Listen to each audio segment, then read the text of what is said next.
Sue Lucarelli, and I work over at Epitaph Records. I'm Brett Gerwitz's executive assistant. Brett's the CEO of Epitaph.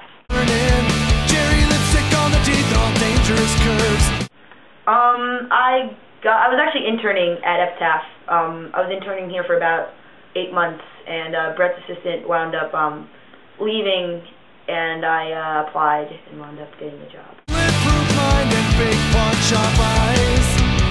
Well, what got me into it is I was actually a film major over at Drexel University in Philadelphia, and I came out to LA to do an internship in film. And at the same time, I was like, film was kind of something I wanted to get into for a profession, and music was something of like a passion, like something I really enjoyed, just like going to shows and whatnot. So I figured interning at a record label would be able to get me into shows for free, get me some free CDs and stuff like that, so I can kind of work and also have a little bit of pleasure, you know, kind of do both, the best of both worlds. And I wound up like disliking the film world and just really falling in love with the music industry and the way people have treated you as an intern here opposed to film. You could say what got to her. Some of my favorite bands, my favorite band of all time will probably be Bad Religion, Forever, but I really enjoy like Save the Day is really another one of the staple bands, Fall Out Boy.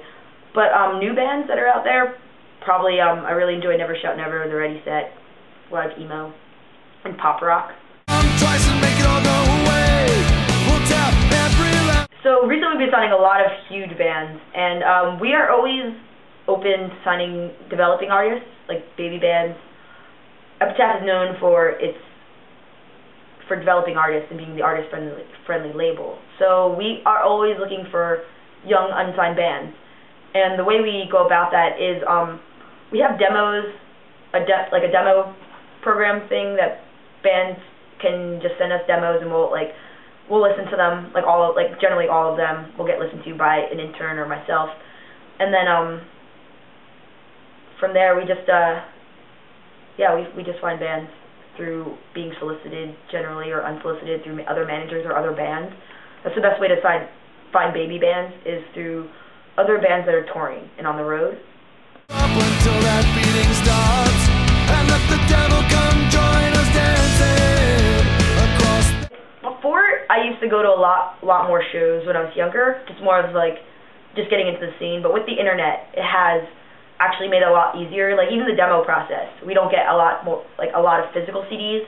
We get links to people email us, find our email address and email us links to their bands, or you send it, or YouTube videos, and that's kind of how we've been discovering bands. Like the most recent baby band we signed was Vera, and they got brought to us from Josh from A Day to Remember. He's managing them, so he reached out to us, brought us Vera, and actually showed us some videos, sent us their MySpace, and that's how we got invested in them. And then I flew out to go see them in Augusta, Georgia.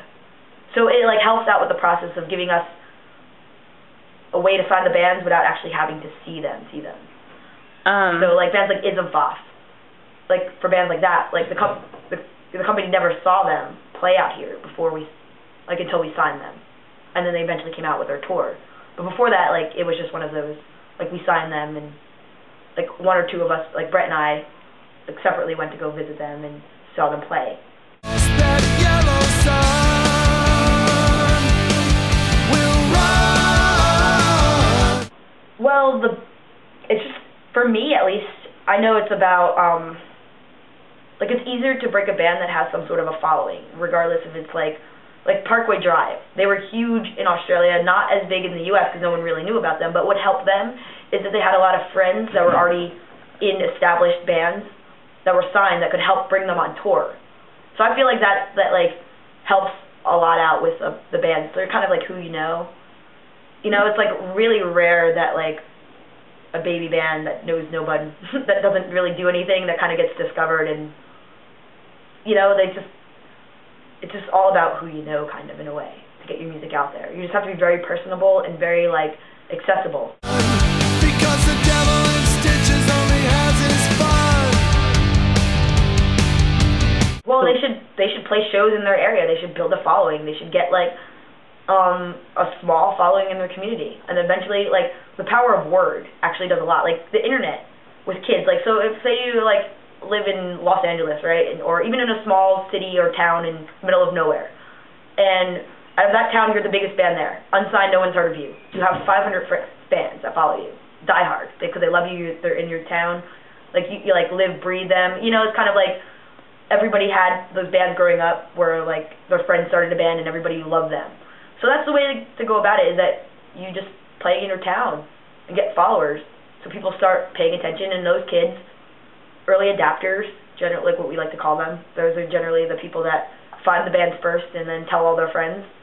There's always a few people in a group that are always like the trend finders, or you know, the people that that know what's cool and they tell their friends. Yeah. So it's just about getting out there and making yourself as accessible as possible. Put your music up on the internet. Start promoting yourselves. Like the Matches did a really great job of that. They would go out every night, and when they toured, they would just be out there every single night, selling their CDs, talking to fans, and that's how they managed to be around for as long as they were. Performing for the chosen one, we can run. I feel like record labels will always be needed. You know what I mean? Like bands that try to put out records themselves, they can do it to a certain extent, but there's just so much more to it that's involved with like publishing, licensing, and like random other little things that we do here that bands have. Like it's just a lot of footwork for them to do on their own.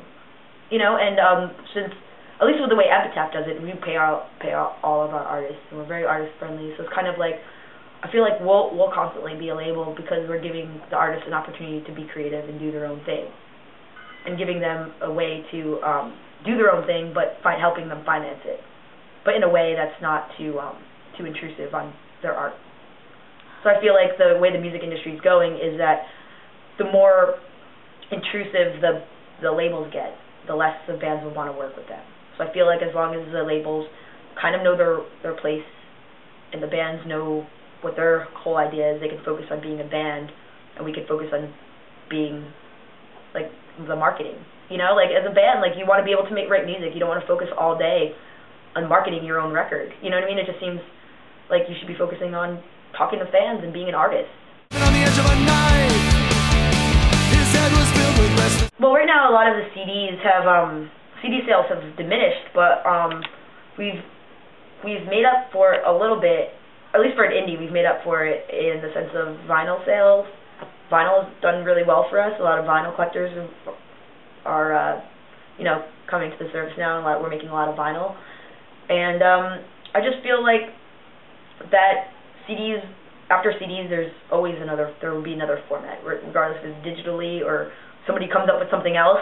People will always want music, and if music is good, people will want to pay for it.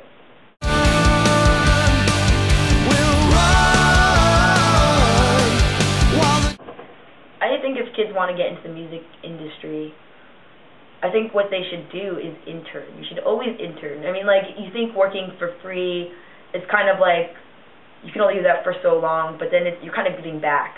You know, you're kind of working for free, paying your dues.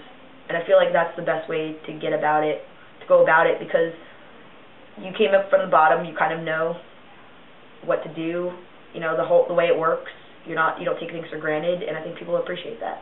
So I think if you just work really hard, you intern, you go to school, do your thing, you'll be able to get into the industry in a way and figure out what you want to do. But my advice to kids is that everybody wants to be an A&R rep. A&R reps were the first thing, I feel like, to go when the industry started taking a hit. And so the A&R reps were the fun job, where they get to fly around and find bands and sign bands and hang out with the bands and make sure they're happy, you know, party with them, get drunk. But I feel like as the industry gets a little bit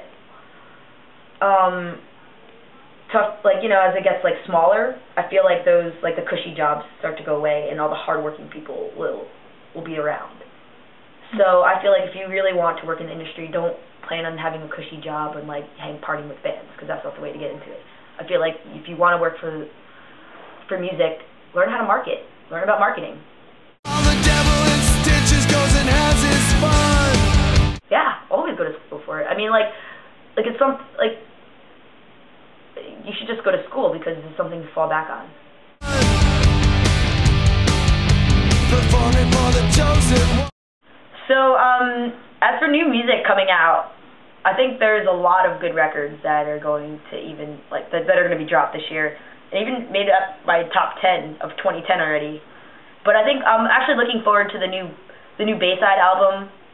I heard A Day to Remember's in the studio and they're recording, so I think that should be really great. As for Epitaph-wise, Bad Religion has a new album coming out, The Descent of Man, which they're my favorite band, and honestly, it's one of the best records I've ever heard. Not even because I work here, just because I love them. Also, we have the new Weezer. We've got a couple cool secrets that we're working on in Epitaph that should be really huge for 2011. Unsigned. Man, we're always looking at stuff. Nothing that I'll tell you right now. But bands that I personally like, So Contagious, I really like them. They're like a pop rock kind of band. We can run.